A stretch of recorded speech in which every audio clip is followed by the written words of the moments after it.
Hello everyone, my self Manju गंडा। आज हम करेंगे कॉस्ट शीट का परफॉर्मा, डिटेल में स्टडी करेंगे। इसका बेसिक और सिंपल परफॉर्मा हम अपने लास्ट वीडियो में कर चुके हैं। सबसे पहले हम इसका सिंपल परफॉर्मा देखते हैं, जिसे हमने लास्ट वीडियो में डिस्कस किया था। उसे हम एक बार रिवाइज करते हैं, उसके बाद हम इसकी डिटेल परफॉर्मा को स्टडी करेंगे। तो हमारे लास्ट वीडियो में हमने सिंपल कॉस्ट शीट का ये वाला परफॉर्मा डिस्कस किया था। सिंपल कॉस्ट शीट देखो किस लिए बनाई जाती है। वो इंडस्ट्रीज जहाँ पे कंटिन्यूस मैन्युफैक्चरिंग एक्टिविटीज़ होती हैं, यानी जहाँ पे लगातार प्रोडक्शन चलता रहता है, और वो इंडस्ट्रीज जो एक समान तरह का सामान प्रोड्यूस करती रहती हैं, यानी एक ही किस्म का सामान बनाती हैं, उस इंडस्ट्रीज में प्रोडक्शन की टोटल कॉस्ट को कैलकुलेट करने के लिए और प्रोडक्शन की पर यूनिट कॉस्ट को कैलकुलेट करने के लिए, किसकी प्रोडक्शन की टोटल कॉस्ट को कैलकुलेट करने के लिए, उसकी पर यूनिट कॉस्ट को कैलकुलेट करने के लिए कॉस्ट शीट बनाई जाती है। कॉस्ट शीट और कुछ भी नहीं है कि जितने भी खर्चे किए जाते हैं किसी प्रोडक्ट को प्रोड्यूस करने के लिए, जितनी तरह के भी खर्चे होते हैं उनको सिस्टमेटिक वे में रिकॉर्ड करके टोटल कॉस्ट और पर यूनिट कॉस्ट कैलकुलेट की जाती है। ये हम लास्ट वीडियो में डिस्कस कर चुके हैं। तो जितने भी खर्चे किए जाते हैं, सबसे पहले देखो किसी भी प्रोडक्ट को बनाने में तीन तरह के खर्चे किए जाते हैं: मटेरियल पे, लेबर पे और एक्सपेंसेस पे। मटेरियल और लेबर के ऊपर जो भी खर्चे किए जाते हैं उनको हम डायरेक्ट और इनडायरेक्ट पार्ट में भी डिवाइड करते हैं, हम जैसे डिस्कस कर चुके हैं लास्ट वीडियोस में। तो जो भी डायरेक्ट पार्ट है, डायरेक्ट मटेरियल, डायरेक्ट वेजेज और डायरेक्ट एक्सपेंसेस। सबसे पहले जब हम कॉस्ट शीट बनाते हैं तो हम लिखेंगे डायरेक्ट मटेरियल, फिर लिखेंगे डायरेक्ट वेजेज या डायरेक्ट लेबर को जो भुगतान किया गया, फिर डायरेक्ट एक्सपेंसेस पे जो खर्चा किया गया उनको लिखेंगे, टोटल कॉस्ट भी लिखेंगे और पर यूनिट कॉस्ट भी लिखेंगे। हमारे पास आ जाएगी प्राइम कॉस्ट। उसके बाद हम देखेंगे कि फैक्ट्री के लेवल पे कौन कौन से इनडायरेक्ट खर्चे हुए हैं। फैक्ट्री के लेवल पे इनडायरेक्ट मटेरियल पे, इनडायरेक्ट लेबर पे और इनडायरेक्ट एक्सपेंसेस पे कौन से खर्चे हुए हैं, उनके टोटल को हम लिख देंगे। तो लिख के प्राइम कॉस्ट में ऐड कर देंगे तो हमारे पास आ जाएगी फैक्ट्री कॉस्ट। फैक्ट्री कॉस्ट में हम ऐड करेंगे ऑफिस और एडमिनिस्ट्रेशन के लेवल पे जितने भी इनडायरेक्ट एक्सपेंसेस हुए हैं उन्हें हम लिख देंगे तो हमारे पास आ जाएगी cost of production. Cost of production में हम शोरूम लेवल पे जितने भी खर्चे हैं, शोरूम लेवल पे जो खर्चे होते हैं उन्हें हम कहते हैं selling and distribution overhead. Indirect material खर्चे होंगे, इनडायरेक्ट लेबर के खर्चे होंगे, इनडायरेक्ट एक्सपेंसेस के खर्चे होंगे, उनके टोटल को हम कॉस्ट ऑफ प्रोडक्शन में ऐड कर देंगे तो हमारे पास आ जाएगी टोटल कॉस्ट। और यूनिट वाइज ये फिगर हम लिखते जाएंगे तो हमारे पास किसी प्रोडक्ट की पर यूनिट कॉस्ट आ जाएगी। तो कॉस्ट शीट से हमें किसी भी प्रोडक्ट की टोटल कॉस्ट का और पर यूनिट कॉस्ट का पता लगता है। ये सिंपल परफॉर्मा, इसका एक प्रॉब्लम एक सॉल्यूशन हम लास्ट वीडियो में कर चुके हैं। आज हम करेंगे comprehensive specimen of cost sheet. ठीक है, तो ये है हमारे पास कॉस्ट शीट का कॉम्प्रिहेंसिव परफॉर्मा स्पेसिमन। तो यदि हमें स्टॉक्स भी गिवन हो, देखो सबसे पहले हम क्या लिखते हैं, रॉ मटेरियल कंज्यूम्ड या डायरेक्ट मटेरियल कंज्यूम्ड। लेकिन मटेरियल का ओपनिंग स्टॉक भी होता है, क्लोजिंग स्टॉक भी होता है। उस सिचुएशन में हम रॉ मटेरियल कंज्यूम कैसे निकालेंगे। सबसे पहले हम लिखेंगे कॉस्ट शीट में opening stock of raw material. Opening stock of raw material में हम ऐड करेंगे परचेजेज, जो सामान हमने परचेज किया। परचेज करते समय जो भी सामान हमने परचेज किया उसको लाने का जो खर्चा है, लाने का खर्चा, मान लो हमने 2000 रुपीज़ का सामान परचेज किया, 2000 रुपये का सामान खरीदा, 100 रुपये उसको लाने का खर्चा लगा। तो हम क्या कहेंगे कि सामान हमें 2000 रुपये में मिला, हमें सामान 2100 रुपीज़ में मिला। तो ओपनिंग स्टॉक में हम क्या करेंगे, परचेजेज ऐड करेंगे और उसमें कैरेज और फ्रेट के एक्सपेंसेस भी ऐड कर देंगे। ठीक है, नेक्स्ट आ जाता है हमारे पास, इसमें से लेस किया जाएगा closing stock of raw material. अब ओपनिंग स्टॉक को क्यों लिया जाएगा, देखो पिछले साल का जो बचा हुआ सामान है उसे हम पहले यूज करेंगे, पहले उसे यूज किया जाएगा ना, तो वो यूज किया, फिर उसमें हमने परचेजेज ऐड कर दी, परचेजेज जो सामान हमने खरीदा उसको लाने का खर्चा ऐड कर दिया, और इस साल जो बच गया है सामान उसे तो हम इस साल के प्रोडक्शन की कॉस्ट में इंक्लूड नहीं करेंगे, ये सामान अगली साल में यूज होगा, इसे हम अगले साल ले जाएंगे तो इसे हम लेस कर देंगे। इसके अलावा और क्या लेस होगा, वेस्ट मटेरियल लेस होगा। वेस्ट मटेरियल कौन सा होगा कि मान लो आपने मिठाई बनाने की आपकी शॉप है, आपकी हलवाई की शॉप है, तो हलवाई के लिए आपको क्या करना पड़ता है, लार्ज क्वांटिटी में ऑयल या घी परचेज करना पड़ता है। तो घी जब आप परचेज करोगे मिठाइयाँ बनाने के लिए, तो आप 1 किलो या 2 लीटर तो घी नहीं परचेज किया जाएगा ना, तो टिन में आएगा, कनस्तर में आएगा घी। तो घी यूज़ करने के बाद जो कनस्तर बच जाएगा उसे मार्केट में बेच दिया जाता है, क्योंकि वो बिक जाता है। मान लो वो 50 रुपये में आपका बिक गया, तो आपकी कॉस्ट कम हो गई, रॉ मटेरियल की कॉस्ट कम हो गई ना, तो उसे लेस कर दिया जाएगा। नेक्स्ट लेस होगा इसमें डिफेक्टिव मटेरियल रिटर्न।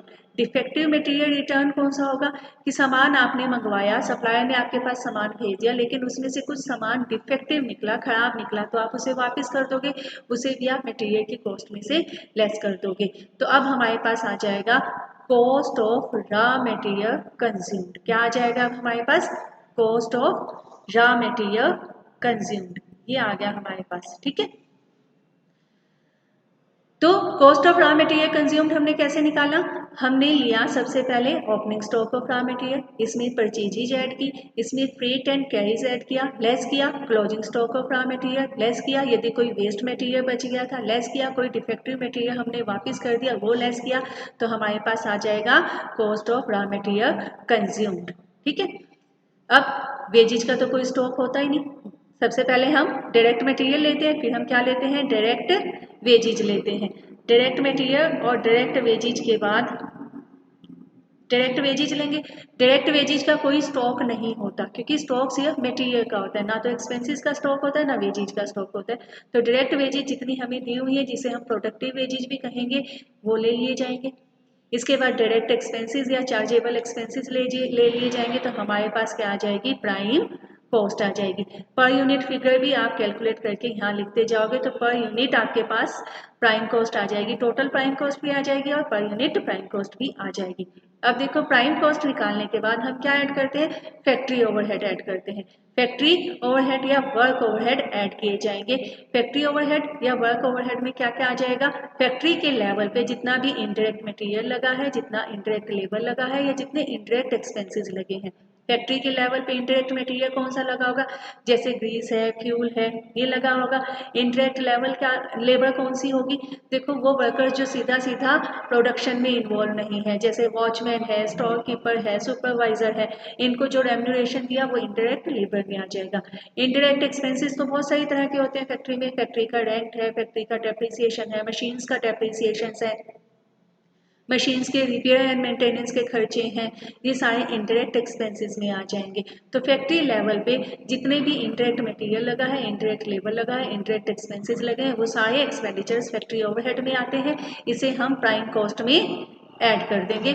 तो हमारे पास क्या आ जाएगी, वर्क कॉस्ट या ग्रोस वर्क कॉस्ट या ग्रोस फैक्ट्री कॉस्ट। इसमें से हम ये भूल गए, सेल ऑफ स्क्रैप भूल गए। सेल ऑफ स्क्रैप क्या होता है, देखो स्क्रैप क्या होता है कि जो रॉ मटेरियल आपने लगाया उसमें से कुछ बच जाता है, वेस्ट हो जाता है।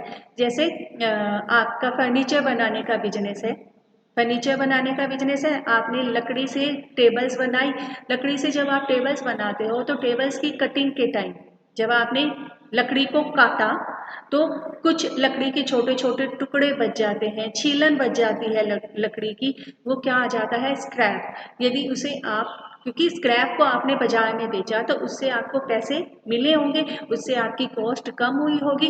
तो सेल ऑफ स्क्रैप, स्क्रैप हमें किस लेवल पे मिला, फैक्ट्री के लेवल पे मिला, इसलिए फैक्ट्री की कॉस्ट में से हम उसे लेस कर देंगे, सेल ऑफ स्क्रैप लेस हो जाएगा। यानी प्राइम कॉस्ट में पहले हम फैक्ट्री ओवरहेड ऐड करेंगे, उसके बाद यदि कोई स्क्रैप यानी कोई बचा हुआ वेस्ट माल है तो उसे हम लेस कर देंगे। स्क्रैप क्या होगा, जो छीलन बच जाती है या जो टुकड़े बच जाते हैं। मान लो आपकी शर्ट बनाने की, रेडीमेड शर्ट बनाने की फैक्ट्री है, तो शर्ट की जब आपने कटिंग की तो कपड़े के छोटे छोटे टुकड़े बच गए, वो आपका स्क्रैप है। उस स्क्रैप को आप बाजार में बेच सकते हो, जो पैसा मिलेगा उससे आपकी कॉस्ट कम हो जाएगी, उसे हम इस लेवल पे आके लेस कर देंगे। तो प्राइम कॉस्ट में से ये दो चीज़ें लेस करने के बाद आपके पास आ जाएगी ग्रोस फैक्ट्री कॉस्ट या वर्क कॉस्ट। ठीक है, अब फैक्ट्री लेवल पे क्या है, अब आपकी प्रोडक्शन हो रही है। ऐसा तो जरूरी नहीं है कि जितना रॉ मटेरियल आपने इंट्रोड्यूस किया हो, लगाया हो, वो सारा का सारा फिनिश गुड्स में कन्वर्ट हो गया हो। कुछ सामान तो ऐसा होगा जो अभी कंप्लीट नहीं हुआ होगा, यानी वर्क इन प्रोग्रेस होगा। तो ग्रॉस फैक्ट्री कॉस्ट में हम ओपनिंग स्टॉक ऐड करेंगे वर्क इन प्रोग्रेस का, और closing stock work in progress का लेस करेंगे। पिछले साल जो सामान बिना बना रह गया था, यानी इनकम्प्लीट था, उसे पहले इस साल कंप्लीट किया जाएगा, उसे ऐड कर दोगे। और इस बार जो सामान इनकम्प्लीट रह गया है उसे हम क्या कर देंगे, लेस कर देंगे। अब हमारे पास आ जाएगी नेट फैक्ट्री कॉस्ट या वर्क कॉस्ट। ठीक है, factory cost, gross factory cost, net factory cost, हम उस कंडीशन में ये दोनों टर्म्स अलग अलग लिखेंगे यदि हमें क्वेश्चन में वर्क इन प्रोग्रेस का ओपनिंग और क्लोजिंग स्टॉक गिवन होगा, अदरवाइज हम सिर्फ फैक्ट्री कॉस्ट ही लिखेंगे। फैक्ट्री कॉस्ट आने के बाद हम क्या करेंगे, नेक्स्ट लेवल पे हमारे एक्सपेंडिचर्स होंगे ऑफिस एंड एडमिनिस्ट्रेशन लेवल पे। ऑफिस और एडमिनिस्ट्रेशन के जो इंटरेक्ट एक्सपेंडिचर्स हैं, ओवरहेड हैं, वो ऐड कर दिए जाएंगे फैक्ट्री कॉस्ट में। ऑफिस लेवल पे इंडायरेक्ट मटेरियल के खर्चे, इंडायरेक्ट लेबर के खर्चे और इंडायरेक्ट एक्सपेंसेस के खर्चे। इंडायरेक्ट मटेरियल ऑफिस लेवल पे कौन सा लगा होगा, देखो स्टेशनरी का सारा सामान इंडायरेक्ट मटेरियल में आ जाएगा। इंडायरेक्ट लेबर में क्या आ जाएगा, ऑफिस और एडमिनिस्ट्रेशन का जितना भी स्टाफ है, ऑफिस का वॉचमैन है, वो सारे इंडायरेक्ट लेबर में आ जाएंगे। इंडायरेक्ट एक्सपेंसेस ऑफिस के कौन से होंगे, ऑफिस के इंडायरेक्ट एक्सपेंसेस ऑफिस की बिल्डिंग का रेंट है, फर्नीचर्स का डेप्रिसिएशन है, ये सारे इंडायरेक्ट एक्सपेंसेस में आ जाएंगे। ठीक है, तो ऑफिस एंड एडमिनिस्ट्रेशन ओवरहेड को हम ऐड कर देंगे, किसमें ऐड कर देंगे, इसको हम ऐड करेंगे किसमें, फैक्ट्री कॉस्ट में ऐड कर देंगे। तो हमारे पास आ जाएगी कॉस्ट ऑफ प्रोडक्शन, यानी आपकी गुड्स फिनिश गुड्स बनके तैयार है। अब फिनिश गुड्स का भी ओपनिंग और क्लोजिंग स्टॉक हो सकता है ना। तो 3 लेवल पे हमारे पास स्टॉक है, एक तो रॉ मटेरियल का हमारे पास ओपनिंग और क्लोजिंग स्टॉक होगा, दूसरे लेवल पे हमारे पास वर्क इन प्रोग्रेस का ओपनिंग और क्लोजिंग स्टॉक होगा, तीसरे लेवल पे हमारे पास फिनिश गुड्स का ओपनिंग और क्लोजिंग स्टॉक होगा। तो कॉस्ट ऑफ प्रोडक्शन कैलकुलेट करने के बाद हम क्या करेंगे, हम करेंगे opening stock of finish goods को ऐड कर देंगे और closing stock of finish goods को लेस कर देंगे। तब आ जाएगा हमारे पास कॉस्ट ऑफ गुड्स सोल्ड। जैसे मान लो इस बार हमने प्रोड्यूस किए 10,000 यूनिट्स, 10,000 यूनिट्स हमने प्रोड्यूस कर दिए। अब ये कह रहा है कि हमारे पास 500 यूनिट तो पिछले साल के भी बचे हुए पड़े हैं, तो हम ओपनिंग स्टॉक को क्या कर देंगे, ऐड कर देंगे। ठीक है, अब ये कह रहा है टोटल कितने हो गई हमारे पास 10,500, तो बेचने के लिए हमारे पास कितने यूनिट्स रेडी हैं, 10,500। उसके बाद ये कह रहा है कि ये सारे के सारे हमने बेचे नहीं हैं, 300 यूनिट्स हमारे पास अनसोल्ड पड़े हैं, यानी स्टॉक पड़ा है 300 यूनिट का। तो हमारे पास क्या आ जाएंगे, 10,200 यूनिट हमने सेल की। तो कॉस्ट ऑफ गुड्स सोल्ड किसकी आएगी, 10,200 यूनिट की। ठीक है, इसे इरेज कर देते हैं पहले। ठीक है, अब हम देखेंगे इसके बाद ऐड क्या होगा।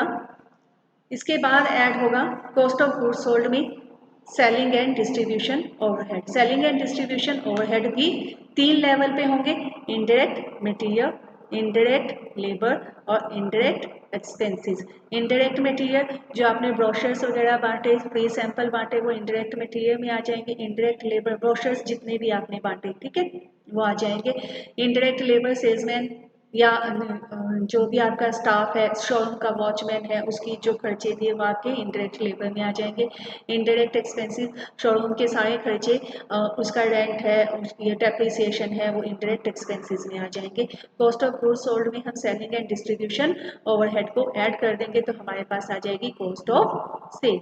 कॉस्ट ऑफ सेल कैलकुलेट करने के बाद सेल आपको क्वेश्चन में यदि गिवन है तो सेल में से कॉस्ट ऑफ सेल लेस कर देंगे तो बैलेंसिंग फिगर में आपके पास प्रॉफिट आ जाएगा। लेकिन यदि कॉस्ट ऑफ सेल ज़्यादा है, सेल का अमाउंट कम है, तो बैलेंसिंग फिगर में आपके पास क्या आ जाएगा, लॉस आ जाएगा। ये था cost sheet, comprehensive cost sheet, detailed cost sheet का परफॉर्मा।